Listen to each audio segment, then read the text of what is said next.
Hello，大家好，我们今天来说一下，在美国买房子需要付哪些费用。对于第一次买房子的人，或许可以帮到你。首付，一般来讲，如果想购买的房屋是用于自己居住，而且购房者的信用比较好，房屋售价的20%将是首付的费用。如果购买的房屋是用来投资的，比如出租，则房屋售价的25%将是最低的首付费用。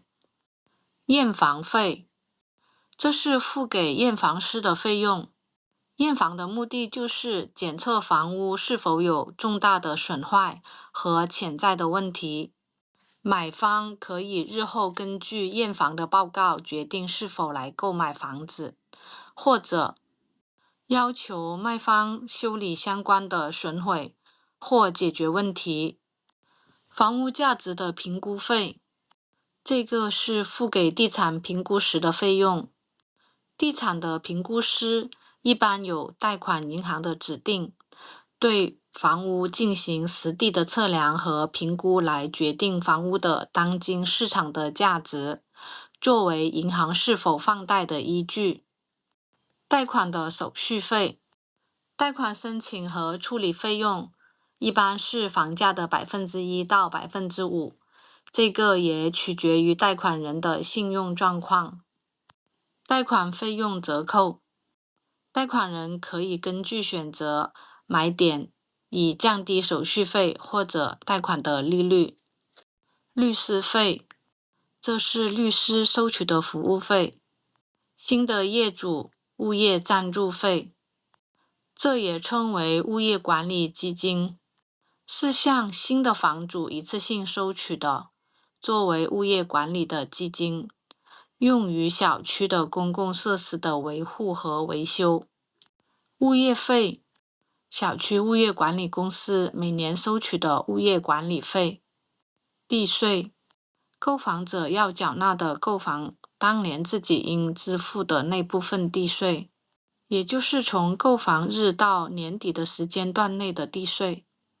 预付地税和房屋保险金，贷款机构一般强制要求购房者预先拿出几个月或者1年的地税和房屋保险金，放置于一个指定的账户当中，以保证能够准时的支付地税和房屋保险金。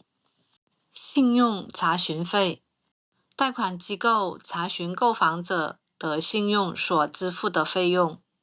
注册处理费，政府部门收取的产权注册费和管理费等等。产权转移费，政府部门收取的房屋产权从卖方转移到买方的费用。贷款方产权保险费，一般贷款机构强制要求购房者购买产权的保险，用以保护贷款机构的利益，以防由于产权的问题引起争议。买方产权的保险费，这是避免产权不清晰或者争议，购房者可以购买此保险，用于进一步保护自己的利益。此保险可以选择购买，不是必须的。贷款的保险，如果首付低于20%，一般贷款机构要求购房者购买贷款保险，以备在购房者失去还款能力的情况下，用于抵消贷款机构的损失。投资美国地产，读不懂规则，处处都是限制；读懂了规则，处处都有技巧，让您在房产买卖上少走弯路。感谢支持，欢迎订阅。